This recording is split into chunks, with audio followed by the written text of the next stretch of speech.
day, Miss students. Great, Miss. Okay, so before we start our lesson today, let me introduce myself first. My name is Hariska Wijaya, and you can call me Miss Hariska. Halo, Hariska. I'm your English teacher for this academic year. So our lesson today is about speeches, lectures, and oral records. Sebelumnya ada yang mau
Di atas ada beberapa teknik for delivering and finishing lectures. Yang pertama itu ada thorough preparation atau persiapan yang matang. Jadi penceramah bisa menyusun materi secara baik supaya pendengarnya itu mendengar materinya dengan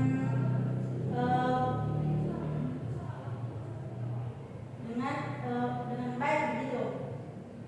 Dan yang kedua ada use of tools.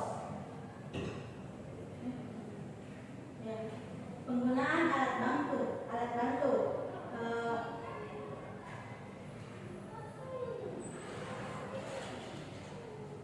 Penggunaan alat bantu itu seperti PowerPoint, grafik atau video untuk memperjelas poin-poin penting. Yang ketiga itu voice and gesture variation atau variasi suara dan gestur. Di sini bisa menggunakan variasi dan intonasi suara dengan gerakan tubuh untuk menarik perhatian pendengar dan menjaga ketertarikan mereka. Dan yang keempat itu stories and example atau cerita dan contoh. Kalian bisa menggunakan cerita atau contoh yang relevan dan menarik untuk memperjelas konsep atau membangun keterkaitan dengan pendengar. Dan yang terakhir itu ada interaction with the audience atau interaksi dengan pendengar. Maksudnya itu kalian bisa bertanya kepada seorang penceramah tersebut. Oke. Sampai sini paham? The next, incorporation interactive elements in lecture atau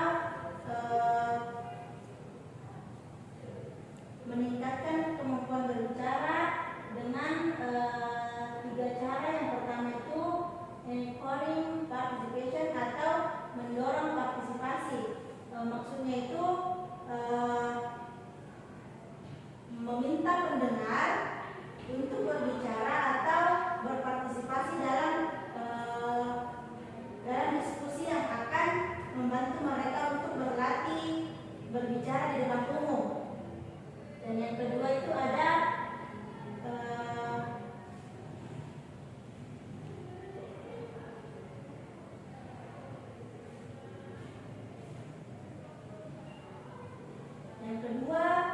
menyediakan umpan balik seperti melalui sesi tanya jawab atau diskusi.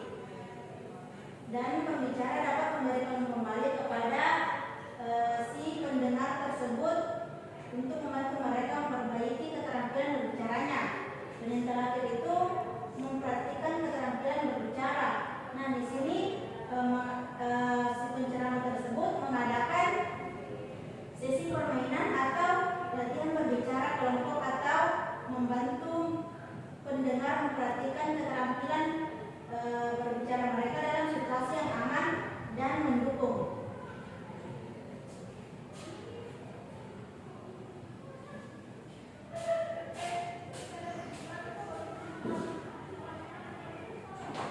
Okay, my students, this is oral report. Does anyone knows what is oral report? No, Miss.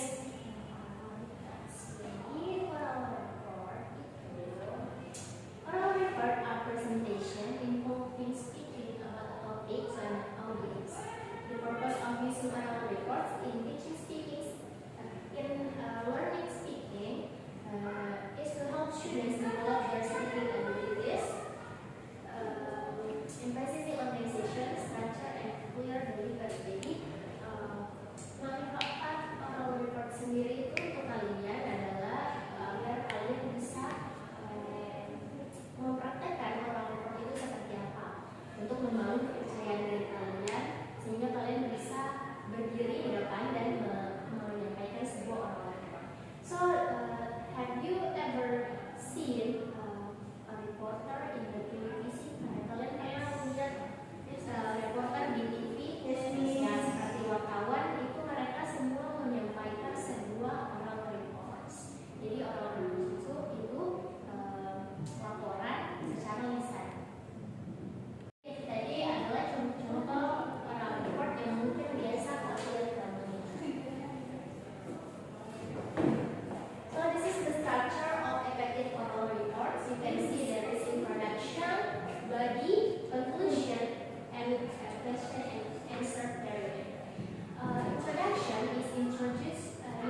Tips for preparing and delivering compelling oral reports. Jadi siapa yang ada kalau mau berbicara depan umum selalu merasa nervous atau tidak percaya diri? Saya, Miss. Okay, this is the tips for you all to have a confidence, self-confidence when you are delivering oral reports. This is the tips. The first one is prepare an outline. Choose organizational pattern to supporting material. So you have to prepare your material. What would you like to tell? What would you like to speak in front of a lot of people? So you won't be blank.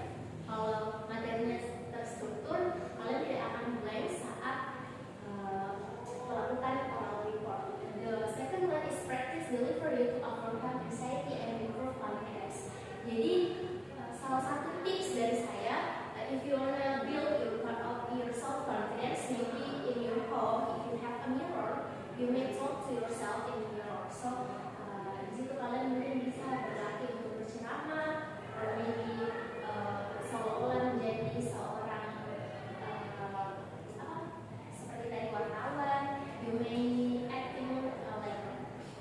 The third one is use visual aids effectively, but don't let them distract from the stage. Now, here there's some common mistakes. The first one is ignoring the audience. Tellers are tended to audience needs and interest. Biasanya kesalahan yang umum dilakukan when you are talking or when you are delivering oral reports is when you are ignoring the audience. Terkadang juga orang yang melakukan oral report tersebut tidak mengenali siapa audiensnya. This is the important things you have to highlight. So you have to know that who is your audience, and you are forbidden to ignore your audience. Selalu lakukan timbal balik dengan audiensmu sehingga audiens itu tidak merasa dicueki atau tidak merasa bosan dengan apa yang kalian sampaikan.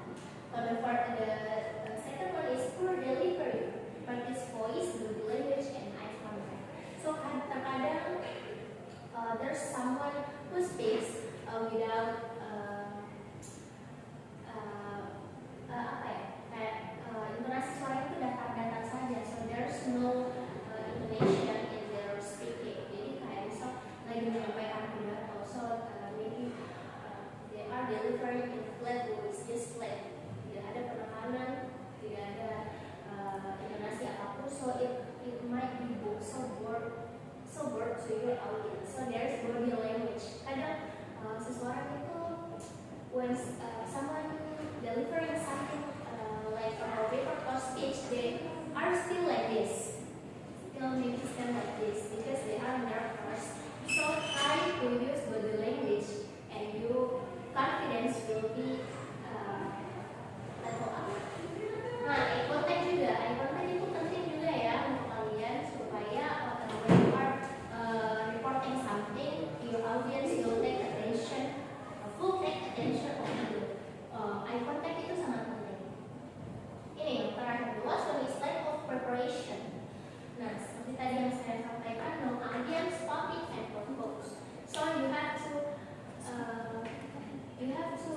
know who is your audience and what is your topic. Jangan sampai topiknya melenceng dari apa yang harusnya kalian sampaikan. And there's purpose also.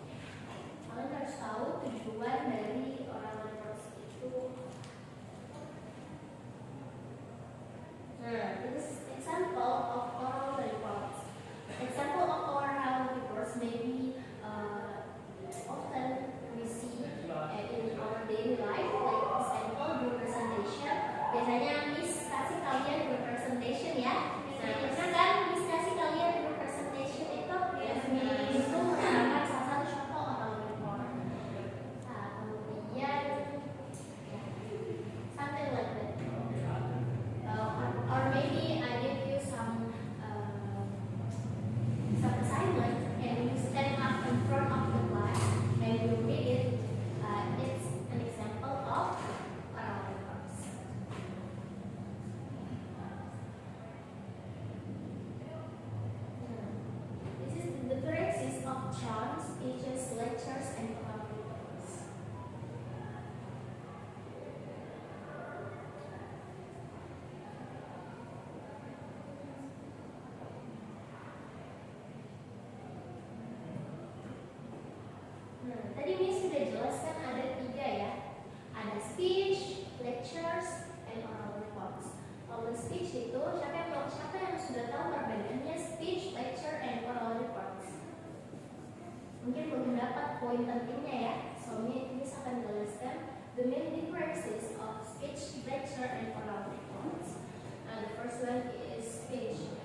ceramah juga termasuk dari penyiaran, because they are teach you something like educational purpose.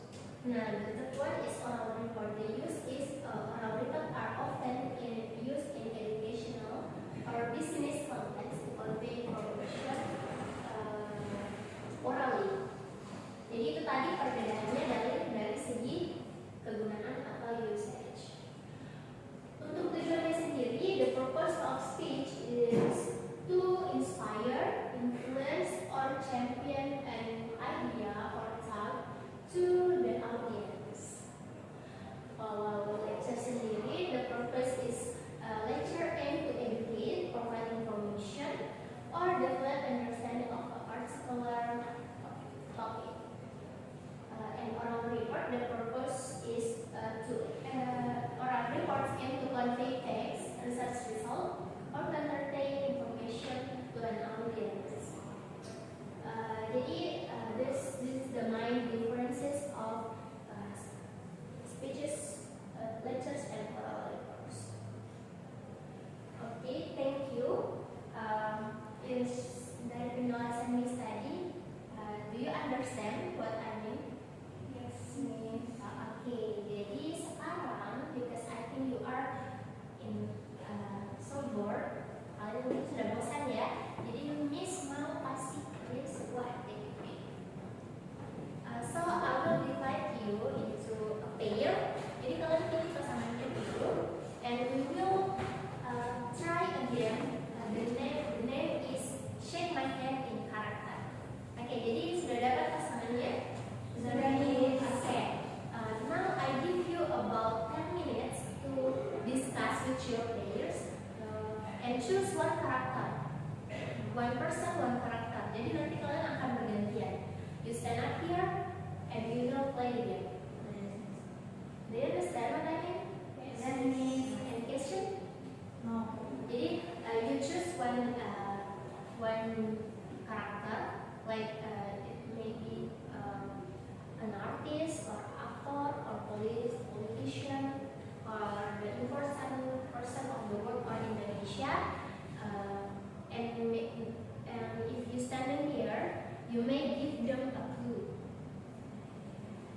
Harus kasih clue biar playernya bisa menebak.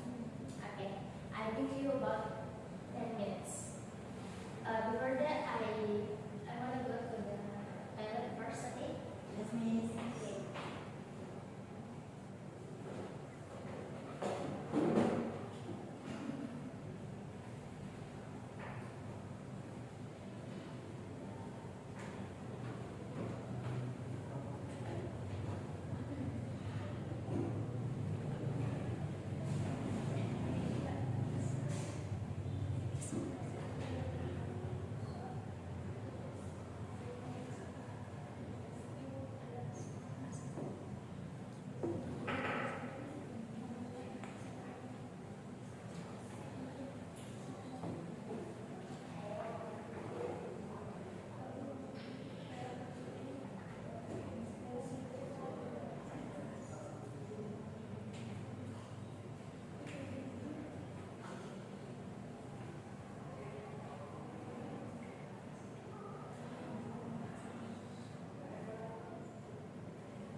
to guess who is the characters.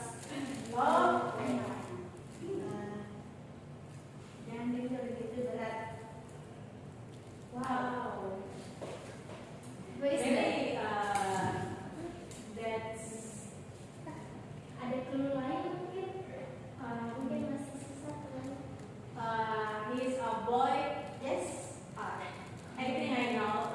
This is the Dylan. Yeah.